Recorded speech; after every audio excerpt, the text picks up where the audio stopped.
Hello, and thank you for tuning in. I'll just get my notes up and we'll start. I've entitled this Knowing the Times and What to Do in Them, a message for God's people. Thank you for joining as we take a few moments to stop, look and listen to our land in the torment of a virus that simply will not go away and stops us from going back to yesterday, to a time when all seems so settled and clear, whereas all we have now is an uneasy fear that our unseen foe is just playing a game and is now on the move to come back again. It's been half a year now and nothing but churn. The whole world has struggled with nowhere to turn. There seems little hope that an end is in sight, and if that is the case, then what is our plight? We hope that a vaccine will help save the day, but they tell us that could be some time away. And now it's not just the vaccine. Meanwhile, we're all now 6 months older and used to a life looking over our shoulder for what may come next as our lives unravel with everything else that's now in trouble. For one thing after another, new trials pile high. Lost family, lost friends, lost jobs, lost business, lost income, lost pastimes, and little forgiveness. When something goes wrong, it's not fair is the default. In the world we now live in, the thing we hear taught is whatever goes wrong is the other guy's fault. We see much of our kindness now growing cold, with complaints that I can't just keep my life on hold, I must be allowed to do what I please. And hang the call for common sense, let someone else take the consequence. The good, the bad and the ugly. It's together in all this that we have been, as it's squeezed out of so many what's rarely been seen. It's brought out the best and it's brought out the worst. The first have been last and the last have been first. On one hand, key workers lay lives on the line. On the other lie shirkers who say, I'm just fine. Some ask, how can we help? No fuss. Whereas others demand, you must do this for us.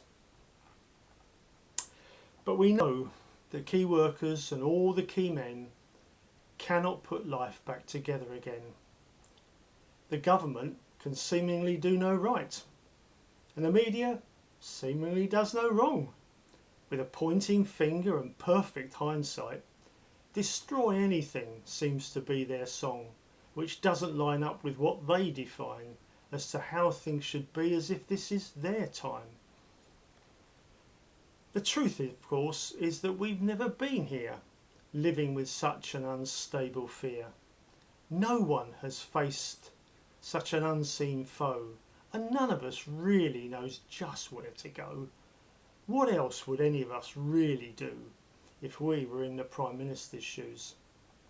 He may be in command, but he cannot control that fickle virus or our fickle souls. The way we were, back to normal is just a distant dream, and a future new normal is just something unseen. Whatever they say, let's not pretend it'll never be the same again. The way we were can now never be. We'll be different from here. Just wait and see. Questions we ask are, what will we face and what's going on in what's taking place? But the question to ask is not what will we face, but what is God doing in what's taking place? So what is God doing in what's taking place? I said my title is Knowing the Times and What to Do in Them. So how can we know the times, and how can we know what to do in them? Perhaps in the Bible we might find a key that helps us to make sense of how we now should be. So here is some help from the scriptures. We're told in 1 Chronicles 12:32 this: the children of Issachar were men who knew the times and knew what God's people had to do in them. So let's look at knowing the times.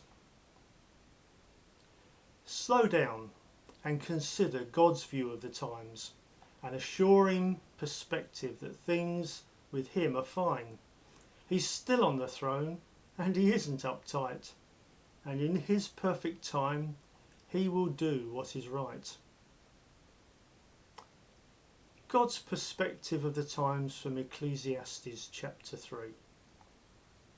To everything there is a season, and a time for every purpose under heaven, a time to be born and a time to die, a time to plant and a time to uproot, a time to kill and a time to heal, a time to break down and a time to build up, a time to weep and a time to laugh, a time to mourn and a time to dance, a time to cast away stones and a time to gather stones together, a time to embrace and a time to refrain from embracing, a time to get and a time to lose, a time to search and a time to give up, a time to keep and a time to cast away, a time to tear and a time to mend, a time to keep silence and a time to speak, a time to love and a time to hate, a time of war and a time of peace. To everything there is a season, and a time for every purpose under heaven. He has made everything beautiful in its time, set eternity in our hearts. Yet no one can fathom what he has done right from the very start. There's nothing better for God's people to do than do good for as long as they breathe, to lean back in his arms and trust in his love, for he will judge every deed. The past is imperfect, the future is tense, but God stays supreme and his love is immense. God is still on the throne and he will remember his own. Though trials may press us and burdens distress us, he never will leave us alone. God is still on the throne and he will remember his own. His promise is true, he will not forget you. God is still on the throne. Know the times? These are his times, and they are still in his hands. Psalm 2.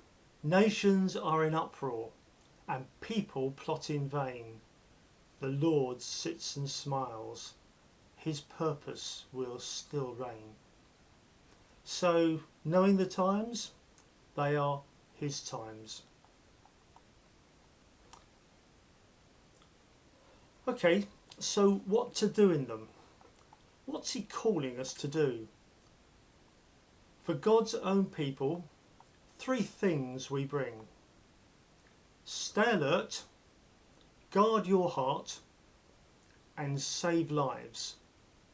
He's still king. The first of those, staying alert. Mark 13. Be on your guard. Stay alert, for you do not know when the time will come which brings all to an end. Look around now at what is going on and consider 2 Timothy 3. In the last days perilous times will come, for men will love themselves, and pride will overcome. The good and the holy will be profaned, and few will continue to respect his name. I'm a sovereign me will be the call about town, and if you don't agree, I'll pull you down. Justice is now defined by me, and woe betide if you disagree. Mercy you can leave at the door. Vengeance and slander we want more and more. Unforgiveness without measure, no more of God. We revel in pleasure. We look good on the outside, but like tombs of stone, our hearts are filled with dead men's bones. Just consider these words and look around. Then listen for a heavenly sound. Another wave is what they hear, but the footsteps of God, his people, must hear. 1 Peter chapter 5. So be vigilant, know the time, know the hour, for your adversary prowls seeking who to devour. His trade is confusion, and that's clear today, as leader upon leader blunders away. He seeks control of our nation. He used to use manipulation, but now by outright domination he redefines truth, saying evil is higher. So pray for discernment, because he's just a liar. Pray so you know the plan he unfurls, and take heart, for the one who lives in you is greater than he who is in the world. So stay alert.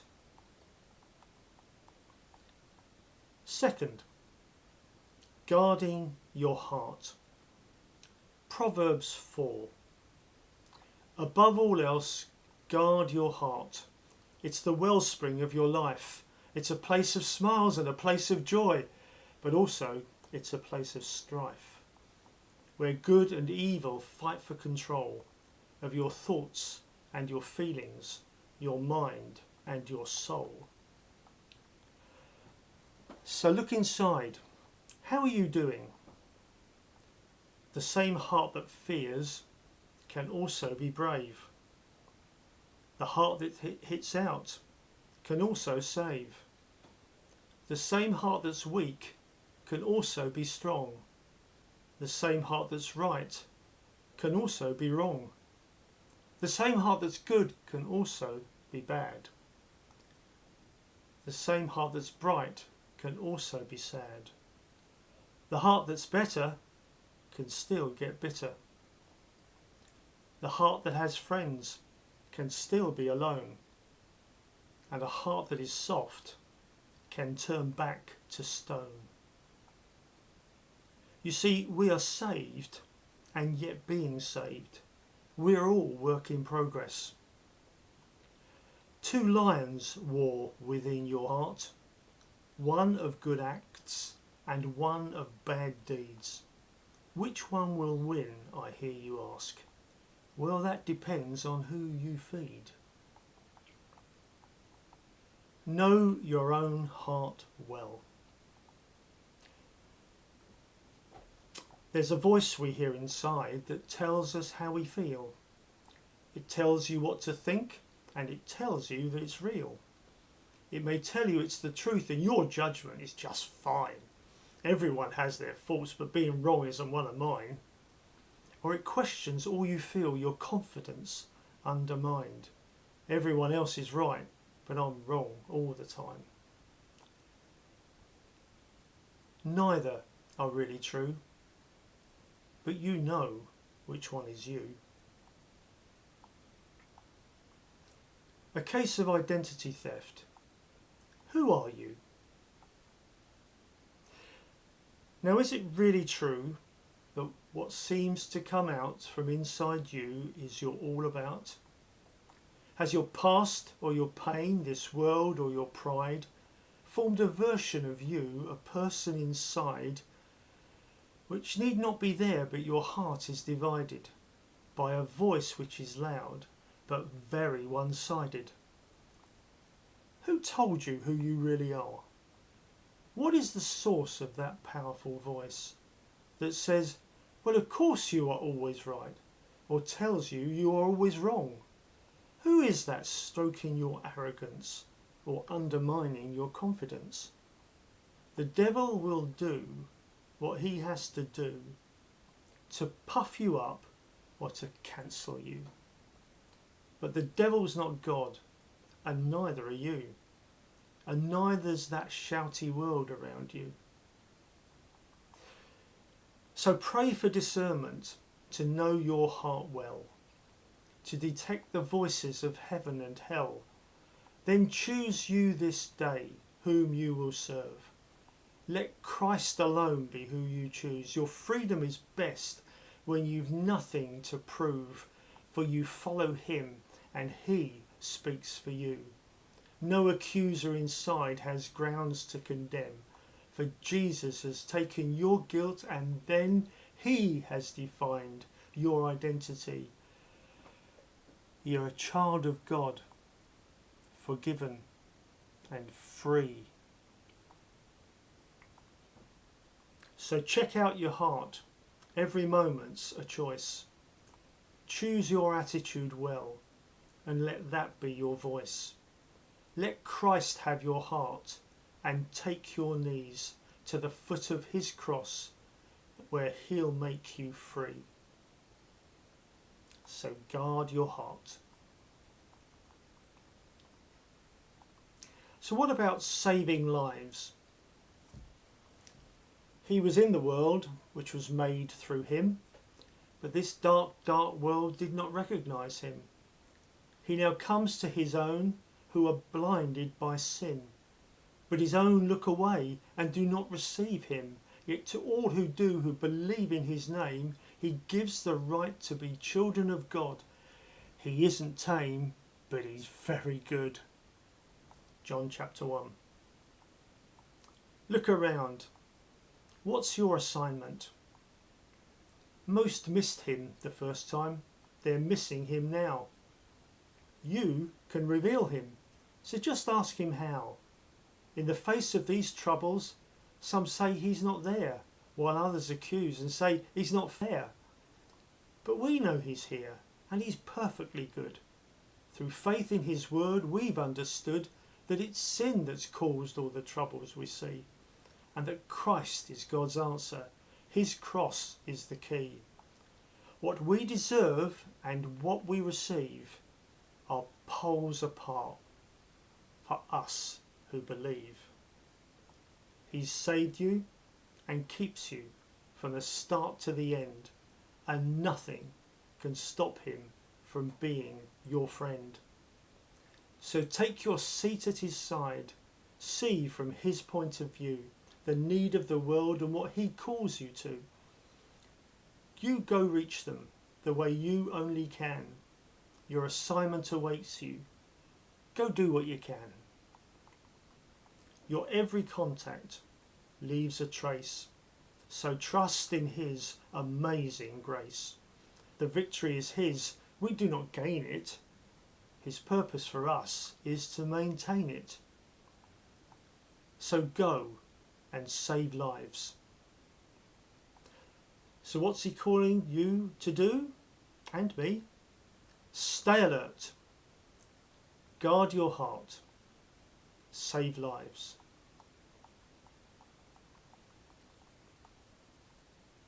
My title was Knowing the Times and What to Do in Them. And now all has been said. Here is the conclusion of the matter. You will hear the world say, we have been here before. We'll get over this just like then. No fuss. What they miss are the signs that Jesus foresaw, many of which are now all around us. And remember that even the best in life are still hopelessly lost without Christ. People may act without refinement, but keep in mind your assignment. Pagans will do what pagans do. Don't be too harsh. You were once there too. In the dark uncertainty all around you, just look and see what he calls you to do.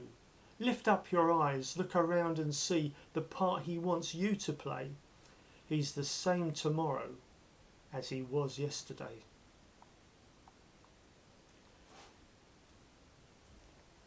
And what about hands, face and space?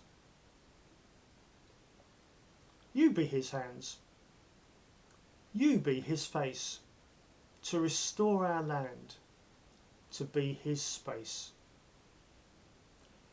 May his mercy triumph over judgment. Lord, we have heard of your fame. We stand in awe of your deeds. Repeat them in our day. In these our times, make them known. In wrath, remember mercy. Habakkuk 3. Amen.